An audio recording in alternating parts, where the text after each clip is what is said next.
ಎಂಥದ್ದು ಇದು UK? But ಇದು ಗ್ಯಾಂಗ್ಸ್ ಆಫ್ ಉತ್ತರ ಕರ್ನಾಟಕ.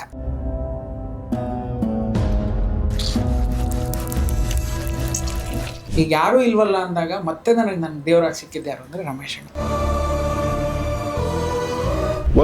ನನಗೆ ಆಕ್ಚುಲ್ ಆಗಿ ಸಿನಿಮಾ ಇಂಡಸ್ಟ್ರಿಗೆ ಬರಬೇಕು ಅಂತಿದ್ದು ನಾನು ಏನೋ ಸಾಧನೆ ಮಾಡಬೇಕು ಅಂತಲ್ಲ, ಅನ್ನ ಹುಟ್ಟಿಸ್ಕೊಂಡ್ರೆ ಸಾಕೊಂಡ್ ಬಂದ್ವಿ, ಹೊಟ್ಟೆಪಾಡು ಅಷ್ಟೇ.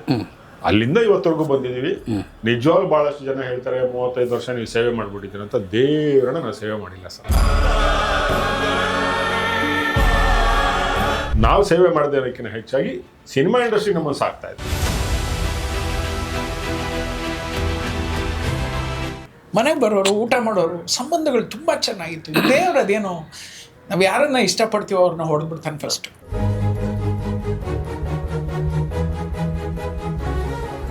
ತಂದೆ ತಾಯಿಗಳು ಬರ್ತಾರೆ ಸರ್, ತಂದೆ ತಾಯಿ ಬರ್ತಾರೆ, ಜನ್ಮವನ್ನು ಕೊಡ್ತಾರೆ, ಹೊರಟೋಗ್ತಾರೆ. ಬಟ್ ಒಬ್ಬೊಬ್ಬರು ಬಂದ್ಬಿಡ್ತಾರೆ ಸರ್, ತಂದೆಗಿಂತ ಹೆಚ್ಚಾಗಿ ನಿಂತ್ಬಿಡ್ತಾರೆ.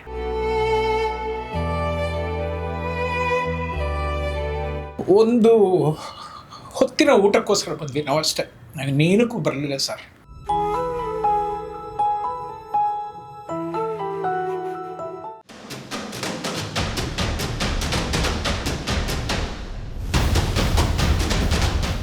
ನಮಸ್ಕಾರ. Ganesh Kasaragod, beyond limits. ನಮ್ಮ ಸ್ಟುಡಿಯೋಕ್ಕೆ ಬರೋರೆಲ್ಲರೂ ಬಿಯಾಂಡ್ ಲಿಮಿಟ್ಸೇ ವ್ಯಕ್ತಿಗಳು. ಬರೀ ವ್ಯಕ್ತಿಗಳಲ್ಲ, ಅವರು ಶಕ್ತಿಗಳಾಗಿರ್ತಾರೆ. ಮುಖ್ಯವಾಗಿ ಇವತ್ತೊಂದು ಸಣ್ಣ ಇನ್ಸಿಡೆಂಟಿನ ವಿವರಣೆ ಕೊಟ್ಟು ಮುಂದುವರಿತೀನಿ. ಅದು ಒಂದು ಕಾರ್ಡ್ ಬಗ್ಗೆ. 2014ರಲ್ಲಿ ನನಗೆ ಬಂದ ಒಂದು ಕಾರ್ಡ್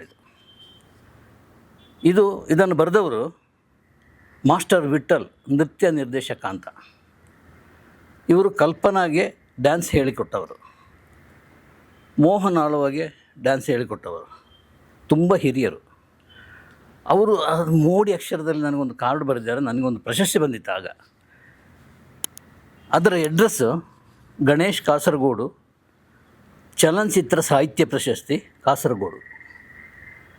ಇಷ್ಟು ಇದೆ ಅಡ್ರೆಸ್. ಕಾಸರಗೋಡು ಅದು ಕೇರಳ, ಅಲ್ಲಿ ಕನ್ನಡದಲ್ಲಿ ಬರೆದಿದ್ದಾರೆ. ಆದರೂ ಕೂಡ ಈ ಕಾರ್ಡು ನನ್ನ ಕೈ ಸೇರಿದೆ. ಕಾಸರಗೋಡಿನಲ್ಲಿರುವಂಥ ನನ್ನ ತಮ್ಮ ವಿವೇಕ ಈ ಕಾರ್ಡು ನೋಡಿಬಿಟ್ಟು ಗಾಬರಿಯಾಗಿ ನನಗೆ ಫೋನ್ ಮಾಡಿದ. ಅಣ್ಣ, ಒಂದು ಕಾರ್ಡ್ ಬಂದಿದೆ, ಅದರಲ್ಲಿ ನಿನ್ನ ಹೆಸರು ಬಿಟ್ಟರೆ ಕಾಸರಗೋಡು ಅಂತೇಳಿ ಇಷ್ಟೇ ಇರೋದು, ಇನ್ನೇನೂ ಇಲ್ಲ. ಬಟ್ ಈ ಕಾರ್ಡ್ ಹೇಗೆ ಬಂತು ಅಂತೇಳಿ ಗೊತ್ತಾಗ್ತಾ ಇಲ್ಲ ಅಂತೇಳಿ. ಈ ಕಾರ್ಡು ಇದೊಂದು ಸರ್ಟಿಫಿಕೇಟ್ ಥರ ನಾನು ತೆಗೆದಿಟ್ಟಿದ್ದೀನಿ. 2014ರಿಂದ ಇವತ್ತಿನವರೆಗೆ. ವಿಠ್ಠಲ ಮಾಸ್ಟ್ರು ಈಗಿಲ್ಲ. ಇದರ ಬಗ್ಗೆ ವಿವರಣೆ ಕೊಡಲಿಕ್ಕೆ ಕಾರಣ ಏನಂದರೆ, ಹೆಸರೇ ವಿಳಾಸವಾಗಿರುವಂಥ ಒಂದು ಸಂದರ್ಭ ಸೃಷ್ಟಿಯಾಗಬೇಕು. ನಾನು ಯಾವುದೋ ಒಂದು ಫಂಕ್ಷನ್ಗಳಿಗೆಲ್ಲ ಹೋದಾಗ, ಯಾವುದೋ ಒಂದು ಸ್ಕೂಲಿಗೆ ಫಂಕ್ಷನ್ನಿಗೆ ಹೋದಾಗ ಅಲ್ಲಿನ ಮಕ್ಕಳಿಗೆ ಹೇಳೋದಷ್ಟೇ, ನಿಮ್ಮ ಹೆಸರೇ ವಿಳಾಸವಾಗಿರುವಂಥ ಒಂದು ಸಾಧನೆಗೆ, ಸಾಹಸಕ್ಕೆ ಹೋಗಿ, ಅದು ನಿಮ್ಮನ್ನು ಒಂದು ದೊಡ್ಡ ಸ್ಥಿತಿಯಲ್ಲಿಡ್ತದೆ ಅಂತೇಳಿ. ಇದಿಷ್ಟನ್ನು ಹೇಳಿಕೊಂಡು ನಮ್ಮ ಸ್ಟುಡಿಯೋದಲ್ಲಿ ಇಬ್ಬರು ಕೂತ್ಕೊಂಡಿದ್ದಾರೆ. ಹೆಸರೇ ವಿಳಾಸವಾದಂತಹ ಇಬ್ಬರು ದೊಡ್ಡ ವ್ಯಕ್ತಿಗಳು, ಶಕ್ತಿಗಳು. ಅವರಲ್ಲಿ ಒಬ್ಬರು ರವಿ ಶ್ರೀವತ್ಸ ಅಂತೇಳಿ. ತುಂಬ ವರ್ಷಗಳಿಂದ ನಾವು ಜೊತೆಲಿದ್ದವರು, ಜೊತೆಲಿ ಒಡನಾಟ ಇಟ್ಕೊಂಡವರು, ಸಣ್ಣ ಪುಟ್ಟ ಗುದ್ದಾಟ ಮಾಡಿದವರು. ನಿಮ್ಮ ಹತ್ರ ಗುದ್ದಾಟ ಮಾಡಿದವರು ಯಾರಿದ್ದಾರೆ ಅಂತ ನೀವು ಕೇಳ್ಬೋದು. ಹೌದು.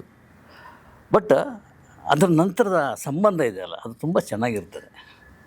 ಸೊ ಹೆಸರೇ ವಿಳಾಸವಾಗಿ ಮಾರ್ಪಟ್ಟಿರುವಂತಹ ಇನ್ನೊಂದು ಹೆಸರು MS ರಮೇಶ್ ಅಂತ, ಸಂಭಾಷಣೆಕಾರರು. ಇವರು ಡೈರೆಕ್ಟ್ರು, ಅವರು ಸಂಭಾಷಣೆಕಾರರು. ಇಬ್ಬರೂ ಸೇರಿಕೊಂಡು ಒಂದು ಸಿನಿಮಾ ಮಾಡಿದ್ದಾರೆ, ಗ್ಯಾಂಗ್ಸ್ ಆಫ್ UK ಅಂತೇಳಿ. ಅದು ಏನು ಅಂತ ಗೊತ್ತಿಲ್ಲ.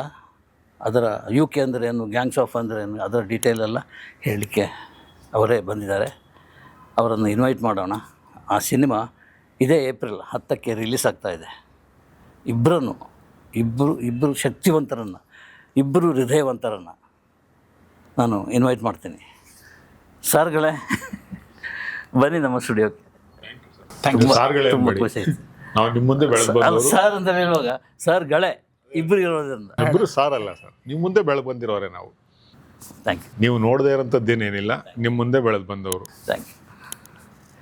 ನಾನು ಕೊಟ್ಟ ಇಂಟ್ರೊಡಕ್ಷನ್ ಹೇಗಿತ್ತು? ತುಂಬ ಚೆನ್ನಾಗಿತ್ತು, ಅದ್ಭುತವಾಗಿ. ತುಂಬ. ಅಲ್ಲ, ನನ್ನನ್ನೇನೋ ಮಾಡಬೇಕು ಅಂತೇಳಿ ವಿಳಾಸ ಹೆಸರೇ ವಿಳಾಸ ಆಗೋದು ಅಂತ ಹೇಳಿದರೆ ಅಂದಾಗಲೇ ಗೊತ್ತಾಯಿತು ನಿಮ್ಮ ಬಗ್ಗೆ ಹೇಳ್ತಿದ್ದೀರಾ ಅಂತ. ಬಟ್ ಆದ್ರೂ ಅದನ್ನೇ ನಾನು ಇವತ್ತು ಹೇಳ್ತೀನಿ, ನೀವು ಹೇಳಿದ್ದಕ್ಕೇ ಅದೊಂದು ಸಾಧನೆ ನೀವು ಅವತ್ತೇ ಮಾಡಿಬಿಟ್ಟಿದ್ದೀರಿ. ನಾನು ಇದಕ್ಕೆ ಒಂದು ನಾನು ಅಂದ್ಕೊಂಡಿದ್ದೇನಪ್ಪ ಅಂದರೆ, ಪಟ್ಟಾಭಿರಾಮ್ ಸರ್ ಗೊತ್ತಲ್ಲ, MS ರಾಮಯ್ಯ ಅವ್ರ ಅವ್ರು ಇದೇ ಮಾತನ್ನು ಹೇಳಿದ್ರು ಒಂದ್ಸಲ ನನಗೆ. ಅದು ಇವತ್ತು ಪಟಾರ್ ಅಂತ ಜ್ಞಾಪಕ ಬಂತು.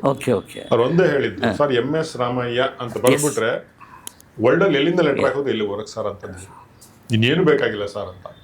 ಸೊ ನನಗೆ ಇವತ್ತು ಅದಕ್ಕೆ ಜ್ಞಾಪಕ ಆಯಿತು. ನೀವು ಅದನ್ನು ಅವತ್ತೇ ಮಾಡಿಬಿಟ್ಟಿದ್ದೀರಿ ಸರ್. ಇವತ್ತು ನಮ್ಗೆ ಇಂಟ್ರಡಕ್ಷನ್ ಕೊಡ್ತಾ ಇದ್ದೀರಿ. ಆ ಸಾಧನೆ ಮಾಡೋರು ನಮ್ಮ ಇಂಟ್ರಡಕ್ಷನ್ ಕೊಟ್ಟಿದ್ದಕ್ಕೆ ನಾವು ಗ್ರೇಟ್. Thank you. ಎಂಥದ್ದು ಇದು UK ಯುನೈಟೆಡ್ ಕಿಂಗ್ಡಮ್? ಇಲ್ಲ, ಕೆಲವರೆಲ್ಲ ಕಿಂಗ್ಡಮ್ ಆಫ್ ಕೋರ್ಸ್ ಅಲ್ವಾ? ಕಿಂಗ್ಡಮ್, ಯುನೈಟೆಡ್, ಯೂನಿಟಿ ಅದೆಲ್ಲ ಕರೆಕ್ಟ್. ಬಟ್ ಇದು ಗ್ಯಾಂಗ್ಸ್ ಆಫ್ ಉತ್ತರ ಕರ್ನಾಟಕ. UK ಉತ್ತರ ಕರ್ನಾಟಕ ಅದನ್ನ ಇಟ್ಟಾಗ ಒಂದಷ್ಟು ಜನ ಹಾಗೆ ಹೇಳಿ ನಮ್ಗೆ ಗೇಲಿ ಮಾಡಿದ್ದು ಉಂಟು. ಆ ಮಟ್ಟಕ್ಕೆ ಹೋಗಿ ಸಿನಿಮಾ ಮಾಡೋಕ್ಕಾಗತ್ತ ನಿಮ್ಮ ಕೈಲಿ ಅಂತ. ಅವರಿಗೆ ನಾವು ಹೇಳಿದಂಥದ್ದು ಮುಂದಿನ ದಿನಗಳಲ್ಲಿ ಇದರ ಒಂದು ಭಾಗವನ್ನು ಕೂಡ ಅಲ್ಲಿ ಮಾಡುವಂತ ಪ್ರಯತ್ನ ಮಾಡ್ತೇವೆ, ದೇವರದಕ್ಕೆ ಆಶೀರ್ವಾದ ಮಾಡ್ತಾನೆ, ನೀವು ನೋಡ್ತೀರಾ ಅಂತ ಹೇಳಿರೋದು ಆ ಥರದ್ದು ನಡೀತಾ ಇದೆ. ಗ್ಯಾಂಗ್ಸ್ ಆಫ್ UK ಭೀಮೆಯ ಮಡಿಲಲ್ಲಿ ಅಂತ ಟ್ಯಾಗ್ಲೈನ್. ಸೊ ಇದನ್ನು ಇಟ್ಕೊಂಡು ಪರಿಪಕ್ವವಾದಂತಹ ಉತ್ತರ ಕರ್ನಾಟಕದ ಭಾಷೆಯಲ್ಲಿ ಆ ಮಣ್ಣಿಗೆ ಸಂಬಂಧಪಟ್ಟ ಹಾಗೆ ಆ ಮಣ್ಣಿನಲ್ಲಿ ಒಂದು ತೊಳಲಾಟದಲ್ಲಿ ಸಿಕ್ಕಾಕೊಂಡಂತಹ ಇಬ್ಬರು ಹೆಣ್ಮಕ್ಕಳ ಕಥೆಯನ್ನು ಎತ್ಕೊಂಡು ಬರ್ತಾ ಇದ್ದೇವೆ. ತುಂಬಾ ನಾನು ವಿಭಿನ್ನ ಮಗದೊಂದು ಏನು ಹೇಳಲಿಕ್ಕೆ ಇಷ್ಟ ಅಲ್ಲ. ಈಗ ಈವರೆಗೆ ಹೇಳಿದವರೆಲ್ಲ ಹಾಗೇನೆ. ಈಗ ಏನು ಅಂತಂದರೆ, ನಿಮ್ಮ ಮನಸ್ಸನ್ನು ಅದು ಖಂಡಿತವಾಗ್ಲೂ ಕಾಡುತ್ತೆ, ನಿಮ್ಮ ಸ್ಮೃತಿ ಪಟಲದಲ್ಲಿ ಗ್ಯಾರಂಟಿ ಅದು ಉಳ್ಕೊಳ್ಳುತ್ತೆ. ಹೊರಗೆ ಬರಬೇಕಾದ್ರೆ ಅಯ್ಯೋ ಇನ್ನು ಎಷ್ಟು ಜನ ಹೆಣ್ಮಕ್ಳು ಈ ಥರ ಬಲಿ ಆಗ್ತಾರೆ ಅಂತ ಖಂಡಿತವಾಗ್ಲೂ ಪ್ರಶ್ನೆಯನ್ನು ಹಾಕಿ ಬರ್ತಾರೆ. ಆ ಥರದ್ರಲ್ಲಿ ಖಂಡಿತವಾಗ್ಲೂ ಬೇರೆ ರೀತಿಯ ಒಂದು ಸಿನಿಮಾ ಆಗುತ್ತೆ ಅನ್ನೋ ಒಂದು ಆಸೆ. ಹೇಗೆ ರಮೇಶ್ ಅವರು ನಿಮ್ಮ ಜೊತೆ ಸೇರಿಕೊಂಡ್ರು, ಅಥವಾ ರಮೇಶ್ ಅವ್ರ ಜೊತೆ ನೀವು ಹೇಗೆ ಸೇರಿಕೊಂಡ್ರಿ? ಇಲ್ಲ, ನನ್ನ ಮತ್ತು ಅಣ್ಣನ ಸಂಬಂಧ ಹೀಗೆ ಹೇಳಬೇಕು ಅಂತಂದರೆ, 1991ರಲ್ಲಿ ನಾನು ನನ್ನ BCom ಅನ್ನು ಮುಗಿಸಿ ನನ್ನ ತಂದೆ ಶ್ರೀವತ್ಸ ರಂಗನಾಥ್ ಅಂತ ಹೇಳಿ, ದಿವಂಗತ ಶ್ರೀವತ್ಸ ರಂಗನಾಥ್ ಅವರು ಸಂಭಾಷಣೆ ಬರೀತಾ ಇದ್ದಂತಹ ಒಂದು ಬಲೇಕೇಶ್ವ ಅಂತ ಒಂದು ಸಿನಿಮಾ ಇತ್ತು. ಕಾಲೇಜಿಂದ ಹೊರಗೆ ಬಿದ್ದಿದ್ದೆ, ತುಂಬಾ ದಪ್ಪ ಇದ್ದೆ. ಏನ್ ಮಾಡಕ್ಕೂ ಅವ್ರಿಗೇನು ಅಂತಂದ್ರೆ, ಇವ್ನ ಕೈ ಬಿಟ್ಟು ಹೊಟ್ಟೋಗ್ತಾನೆ, ಇವ್ನು ನಾನು ಅನ್ಕೊಂಡಂಗೆ ಆಗಲ್ಲ, ಇವ್ನು ಎದ್ರೆ ಕೂರಲ್ಲ, ಕೂತ್ರೆ ಇದ್ ಮಾಡಲ್ಲ, ಈ ತರ ಇರ್ಬೇಕಾದ್ರೆ ಇವ್ನು ಕಷ್ಟ ಆಗ್ಬಿಡತ್ತೆ ಅಂತ ಹೇಳಿ ಮೊದಲು ಇವನನ್ನ ಕೆಲ್ಸಕ್ಕೆ ಹಾಕ್ಬಿಡ್ಬೇಕು ಅಂತ ಹೇಳಿ ನನ್ನ ಕರ್ಕೊಂಡೋಗಿ ಆ ಬಲೇಕೇಶ್ವ ಅನ್ನೋ ಸಿನಿಮಾಕ್ಕೆ ಸೇರಿಸ್ತಾರೆ. ಅಲ್ಲಿ ನನಗೆ ಅಣ್ಣನ ಪರಿಚಯ. ಅಂದರೆ ಇದು ಕರೆಕ್ಟಾಗಿ 35 ವರ್ಷಗಳ ಹಿಂದೆ ನಡೆದದ್ದು. 35 ವರ್ಷದ ಹಿಂದೆ ಅಣ್ಣ ಆ ಸಿನಿಮಾಗೆ ಅಸೋಸಿಯೇಟ್ ಅವಾಗೆಲ್ಲ ಡೈರೆಕ್ಟರ್ ವಾಡಿಕೆನೇ ಇರಲಿಲ್ಲ. ಅಸೋಸಿಯೇಟ್ ಡೈರೆಕ್ಟರ್ ಅಂದ್ರೆ ಡೈರೆಕ್ಟರ್ ಕೆಳಗಡೆ ಅವರು ಒಂದು ಮುಖ್ಯವಾದ ಒಂದು ಆಧಾರ ಸ್ತಂಭ. ಸೊ ಅಲ್ಲಿ ಹೋಗಿ ಸೇರಿಸಲಾಗಿ ನಮ್ಮಪ್ಪ ಅದಕ್ಕೆ ಸಂಭಾಷಣೆ ಬರೀಲಾಗಿ, ಅಣ್ಣ ಕೆಲವು ಕಡೆ ಅಪ್ಪ ಬರೆದಂತಹ ಸಂಭಾಷಣೆಗಳನ್ನ ಏನಾದ್ರು ಡೈರೆಕ್ಟರ್ ತೀಡೋದು ಈ ಥರದ್ದು ಏನಾದ್ರು ಮಾಡೋ ಹಾಗಿದ್ರೆ ಅಪ್ಪ ಏನನ್ಬಿಟ್ಟಿದ್ರು ಅಂದ್ರೆ, ನಾನು ಚೂರು ಕೆಲಸದಲ್ಲಿದ್ದೀನಿ, ಆ ಟೈಮಲ್ಲೇ ಸಾಮ್ರಾಟ್ ನಡೀತಾ ಇತ್ತು. ಓಕೆ. ಸೊ ಒಂಚೂರು ನನಗೆ ಸಹಾಯ ಮಾಡಿಕೊಡ್ತೀರಾ ಅಂತ ಅಣ್ಣನ ಕೇಳಿದ್ರು. ಅಣ್ಣ ಹಾಗಾಗಿ ಆ ಸಿನಿಮಾದ ಎಷ್ಟೋ ಸಂಭಾಷಣೆಯ ಸಾಲುಗಳಲ್ಲಿ ಅವರು ತಮ್ಮ ಕೈ ಚಳಕವನ್ನು ತೋರಿಸಿದಂಥ ದಿನಗಳು. ನನ್ನ ಇವತ್ತಿನ ಏನಾದರೂ ಒಂದಷ್ಟು ಸಾಲುಗಳಾಗಿರಲಿ, ಮಾತುಗಳಾಗಿರಲಿ, ಏನೇ ಆಗಿರಲಿ, ಆ ಒಂದು ಅನ್ನಪ್ರಾಶನ ಮಾಡಿಸಿದಂಥ ವ್ಯಕ್ತಿ ಯಾರು ಅಂತಂದರೆ ಅಣ್ಣ. ಸೊ ಆಯಿತು, ಒಂದು 35 ವರ್ಷಗಳ ಸಂಬಂಧ.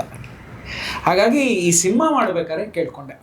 ಆಮೇಲೆ ಏನಾಗಿತ್ತು ಅಂತಂದರೆ, 2010ರಿಂದ ನನಗೆ ಗುರುಗಳಾದಂತಹ KV ರಾಜು ಅವರ ನಿಕಟವಾದಂಥ ಒಂದು ಸಂಬಂಧ ಶುರು ಆಗೋಯ್ತು. ಅದೇನೋ ಗೊತ್ತಿಲ್ಲ, ಅವರು ಬಂದು ತಂದೆ ಸ್ಥಾನದಲ್ಲಿ ಕೂರ್ತಾರೆ, ಎಲ್ಲವನ್ನೂ ಆಗುತ್ತೆ. ಒಂದು 10 ವರ್ಷಗಳ ಕಾಲ ಹಗಲು ರಾತ್ರಿ ಅವ್ರ ಜೊತೆ ಓಡಾಡಿರೋದುಂಟು, ಮಾತಾಡಿರೋದುಂಟು, ಮಲಗಿರೋದುಂಟು, ಜೊತೆಗಿದ್ದೇ ಉಂಟು, ಎಲ್ಲವೂ ಇತ್ತು. ಅವ್ರು ಇದ್ದಕ್ಕಿದ್ದಾಗ 2020ರಲ್ಲಿ ಹೊರಟೋಗ್ಬಿಡ್ತಾರೆ, ದೂರ ಆಗ್ಬಿಡ್ತಾರೆ. ಆ ಟೈಮಲ್ಲಿ ಇನ್ನೇನು ನಂಗೆ ತೋರಿಸ್ತಾನೂ ಇರಲಿಲ್ಲ, ಏನೂ ಇರಲಿಲ್ಲ. ಏನೇ ಕತೆ ಮಾಡಿಕೊಂಡ್ರು ಅಣ್ಣನ ಮುಂದೆ ಅದನ್ನು ಸವಿಸ್ತಾರವಾಗಿ ಬಿಚ್ಚಿಡ್ತಾ ಇದ್ದಂತಹ ವಾಡಿಕೆ.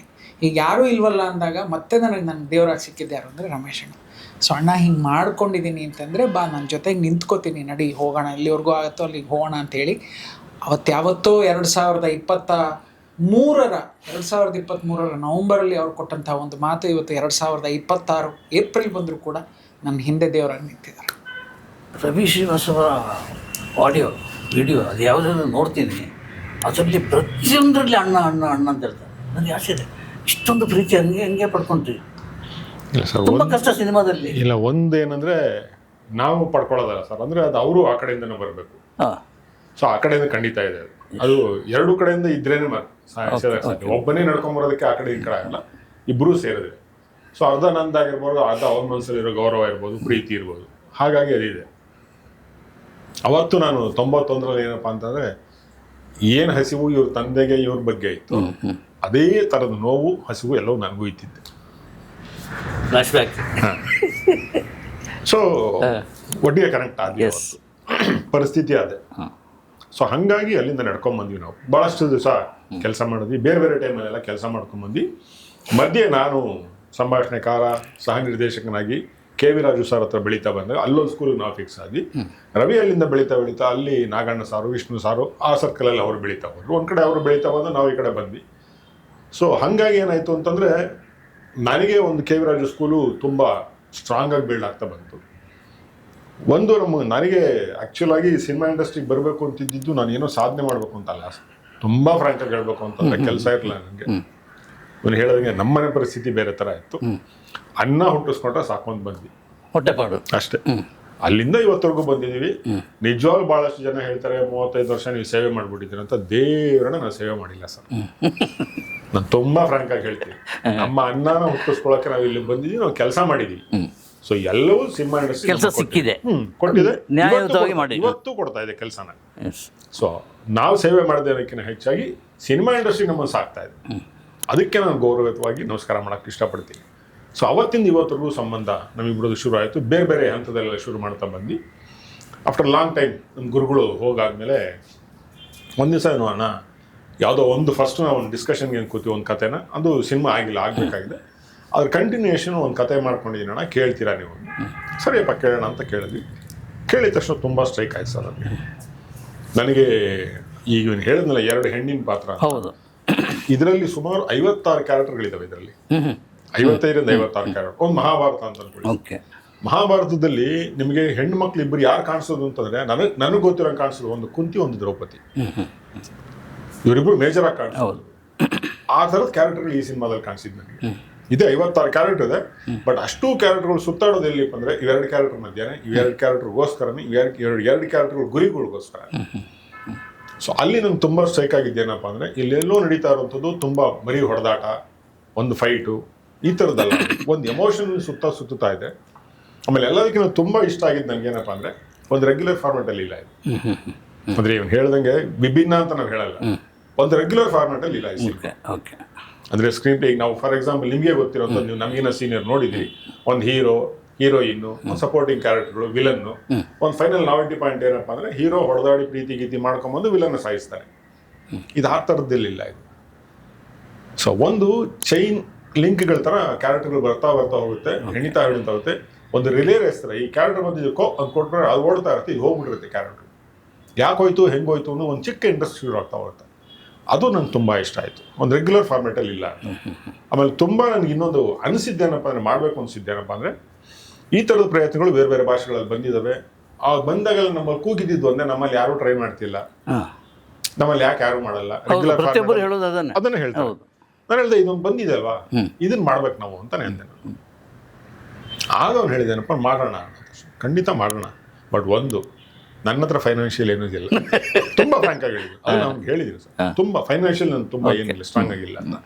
ಅವ್ನು ಹೇಳಿದ್ದಾನೆ, ಏನು ಬೇಡ, ನಿನ್ನ ಜೊತೆಯಲ್ಲಿ ನಿಕ್ಕಿದ್ದಲ್ಲೋ ನಾನು ಇರ್ತೀನಿ ಅಂತ. ಬಹುಶಃ ಅದರಿಂದ ನಾನು ನಡ್ಕೊಂಡು ಬರ್ತಾನೆ ಇದ್ದೀನಿ ಸರ್. ಇವತ್ತು ನನ್ನ ಕೈಲಾಗಿ ಯೋಗ್ಯತೆ ಮೀರಿ ಅವನ ಜೊತೆಲಿ ಇರೋಕ್ಕೆ ಪ್ರಯತ್ನ ಪಡ್ತಾನೆ ಇದ್ದೀನಿ. ಹೇಗೆ ಸರ್ ದುಡ್ಡು ಹೇಗೆ? ಅದಕ್ಕೆ ಮುಂಚೆ ಒಂದು ಸಂಬಂಧ ಹೇಳಕ್ಕೆ ಇಷ್ಟಪಡ್ತೀನಿ. ಕಣ್ಣಲ್ಲಿ ನೀರು ಬರುತ್ತೆ ನಮ್ಮಿಬ್ಬರಿಗೂ. ನಿಮ್ಗೆ ಏನು ಅನ್ಸುತ್ತೆ ಅದೆಲ್ಲ ಮಾತಾಡ್ಬೋದು. ಅವತ್ತು ನಮ್ಮ ಗುರುಗಳು ತೀರೋದ್ರು, ಪ್ರಾಯಶಃ ಅವತ್ತು ನಾವಿಬ್ಬರು ಕನೆಕ್ಟ್ ಆದ್ವಿ ಸರ್. ನಮ್ಮ ಗುರುಗಳು ತುಂಬಾ ಯಾವಾಗಲೂ ಜೊತೆಗಿದ್ದಾಗ ಕೆ ವಿ ರಾಜು ಅವ್ರು ಹೇಳ್ತಾ ಇದ್ದು ಒಂದೇ, ರಮೇಶ್ ಕಣೋ, ಅವನು ಚೂರು ಕಣೋ, ಅವನೊಂದು ಸ್ವಲ್ಪ ನಿಂತು ಬಿಡ್ಬೇಕಾಗಿತ್ತು ಅಂತ. ಅದು ಈ ಕಡೆ ಬಂದರೆ, ಏನೋ ಮಾಡಿದ್ಯಾ, ನಾ ಅಡುಗೆ ಮಾಡಿದ್ದೀನಣ್ಣ, ಬಾ ಊಟ ಮಾಡ ಬಾ, ಮನೆಗೆ ಬರೋರು, ಊಟ ಮಾಡೋರು, ಸಂಬಂಧಗಳು ತುಂಬ ಚೆನ್ನಾಗಿತ್ತು. ದೇವ್ರು ಅದೇನೋ ನಾವು ಯಾರನ್ನ ಇಷ್ಟಪಡ್ತೀವೋ ಅವ್ರನ್ನ ಹೊಡೆದ್ಬಿಡ್ತಾನೆ ಫಸ್ಟು. ಆ ಜಾಗದಲ್ಲಿ ಅವತ್ತು ಈ ಅಣ್ಣನ ತಬ್ಬು ನಿಂತೆ ಕಣ್ಣಲ್ಲಿ ನೀರು ಹಾಕಿದ್ವಿ ನಾವಿಬ್ಬರು. ಕಳಿಸ್ಕೊಡ್ತಾ ಇದ್ದೀವಿ ಇಬ್ರಿಗೂ. ತಂದೆ ತಾಯಿಗಳು ಬರ್ತಾರೆ ಸರ್, ತಂದೆ ತಾಯಿ ಬರ್ತಾರೆ, ಜನ್ಮವನ್ನು ಕೊಡ್ತಾರೆ, ಹೊರಟೋಗ್ತಾರೆ. ಬಟ್ ಒಬ್ಬೊಬ್ಬರು ಬಂದ್ಬಿಡ್ತಾರೆ ಸರ್, ತಂದೆಗಿಂತ ಹೆಚ್ಚಾಗಿ ನಿಂತ್ಬಿಡ್ತಾರೆ. ಏಕೆಂದರೆ ನಾನು ತುಂಬ ಜನರ ಜೊತೆ ಟ್ರಾವೆಲ್ ಮಾಡಿದ್ದೀನಿ. ಬಟ್ ಈ ಜೀವ ಇದೆಯಲ್ಲ, ಕೆ ವಿ ರಾಜು ಅನ್ನೋ ಜೀವ ಇದೆಯಲ್ಲ, ತುಂಬ ಚೆನ್ನಾಗಿ ನಮ್ಮನ್ನು ನಿಲ್ಲಿಸ್ಬಿಟ್ಟು ಹೊರಟೋಯ್ತು ಸರ್. ಯಾಕೆ ಈ ಮಾತು ಹೇಳ್ತಾ ಇದ್ದೀನಿ ಅಂತಂದರೆ, ಜೇಬಲ್ಲಿ ದುಡ್ಡಿಲ್ಲ ಅಂದಾಗಲೂ ಕೂಡ ಅವ್ರು ಕೊಡ್ತಾ ಇದ್ದಿದ್ದು ಒಂದೇ ಒಂದು ಧೈರ್ಯ ಏನು ಅಂದರೆ ನುಗ್ಗಿ ಫಸ್ಟ್ ಮುನ್ನುಗ್ಗಿ. ಇಲ್ಲ ಅಂತ ಯಾವತ್ತೂ ಅನ್ಕೋಬೇಡಿ, ಬರುತ್ತೆ, ದೇವ್ರು ಮಾಡ್ಕೊಡ್ತಾನೆ ಸರ್. ಇವತ್ತು ಕ್ಯಾಮ್ರಾ ಅದು ನನ್ನ ತಾಯಿ, ಲೆನ್ಸ್ ನಮ್ಮ ತಾಯಿ, ನಮ್ಮಿಬ್ಬರಿಗೂ ಚಿತ್ರರಂಗ ಜೀವನದಲ್ಲಿ ಎಲ್ಲವನ್ನೂ ಕೊಟ್ಟಿದೆ. ಅಣ್ಣ ಹೇಳ್ದಂಗೆ ಒಂದು ಹೊತ್ತಿನ ಊಟಕ್ಕೋಸ್ಕರ ಬಂದ್ವಿ ನಾವು ಅಷ್ಟೇ, ನನಗೆ ನೀನಕ್ಕೂ ಬರಲಿಲ್ಲ ಸರ್. 50 ರೂಪಾಯಿ ಕೊಡ್ತಾರೆ, 2 ಹೊತ್ತು ಹೊಟ್ಟೆ ತುಂಬ ಊಟ ಹಾಕ್ತಾರೆ. ಅಲ್ಲಿ ಎಲ್ಲರೂ ನೋಡ್ಬೋದು, ದೊಡ್ಡವ್ರನ್ನೆಲ್ಲ ನೋಡ್ಬೋದು. ನಮಗೆ ದೇವ್ರ ಸಪೋರ್ಟ್ ಮಾಡಿದ್ರೆ ನಾವು ಅವ್ರ ಜೊತೆ ಕಾಲ ಕಳಿಬೋದು, ಎಲ್ಲವೂ ಇರತ್ತಂತೆ. ನಾನು ಹೇಳ್ತೀನಿ, ಈ ಚಿತ್ರರಂಗ ಅಂತ ಬಂದ್ವಿ ಸರ್, ಎಲ್ಲ ಕೊಡ್ತು ಸರ್, ನಮಗೆಲ್ಲ ಕೊಡ್ತು.